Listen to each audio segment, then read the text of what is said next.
tickets up to go to an awards luncheon, to have someone to tell you, call your name up, you go get your award, the name, or at least you hear your name called on the radio, you see your highlights, on the news on Friday nights. But that all played a part into, of course, helping us to become the guys, or at least the athletes that we were. And you know what, when we started this business back in 2004, Sports Visions, Dale and I, a lot of that had gone away. And the newspaper, of course, was doing still a tremendous job of letting everybody know who the top players were. But the actual events where you go and you put on your Sunday best, and of course, when you have an opportunity to get your name called, walk out there on across the stage in front of your peers, and it just adds a little extra something. It's just, I mean, even as an adult, even you like to be told for a job well done every now and then. But that's what we wanted to bring back. That's what we're starting to do. We started again with the high school football luncheons, and it's just taken off.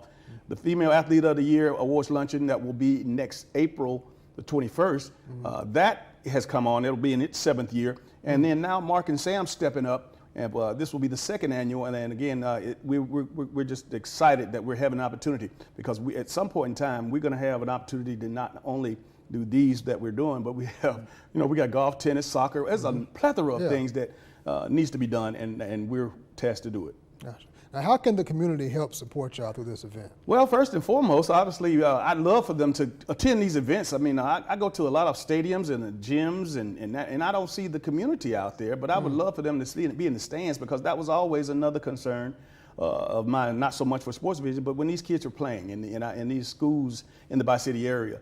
They need to support them more than just the parents. We need the alumni. We need the former teammates on those that play for those schools to come out and support these kids. It's huge. But as far as Sports Visions and the Sandmark Foundation is concerned, you'll see it on the screen. We'll have, of course, our respective websites and, of course, our email addresses, and we can get it done that way as well. Gotcha. What kind of awards and what kind of things are you all highlighting in this foundation? Well, in addition to the 14, 15 high schools, and again, we don't want to get this twisted with the football deal, because it's taken us, 14, 15 years to build up to have 27 schools in not only the Muskogee County, Phoenix City, and the surrounding areas, but with the Bi-City deal, we started with Mark last year and Sam with the Bi-City schools, the schools right here in Muskogee County, and a few of the private schools. We started with the boys last year, but we added the girls this year, and respectively so.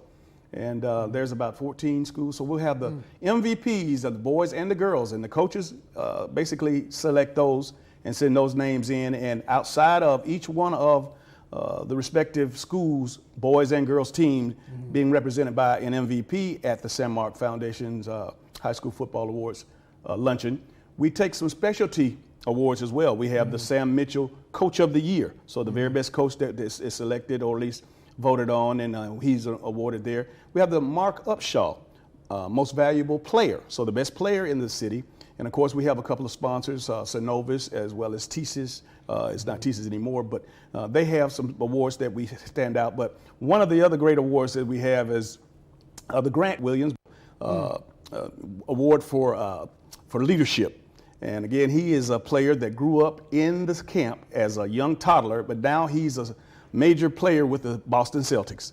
And of course, he comes back, or at least he basically wants to stay attached to these guys. He comes back every summer to the camp, but he has an award in his name. And then we have the Calvin Smyrie Legacy Award, which is just tremendous.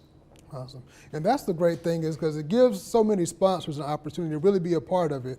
And out there, and it's continuous, because he still has not been able to walk, and we would hope that you would consider Dale Williams supporting prayers. Go to GoFundMe and just type in Dale Williams supporting prayers, and you'll see all the information on if you care to support him. Oh, absolutely. Dale Williams, again, he's one of you four that have definitely been instrumental in so many people's lives, not just sports, but just using sports as an avenue to just achieve great things in other areas. Yeah. Now tell me about Grant Williams. Well, again, Grant grew up in the camp. Believe it or not, he's a superstar in the, actually we call him our superstar, but in the NBA. But this is his 3rd year, I believe it is, going with the Boston Celtics as a former first-round draft choice out of Tennessee. A lot of people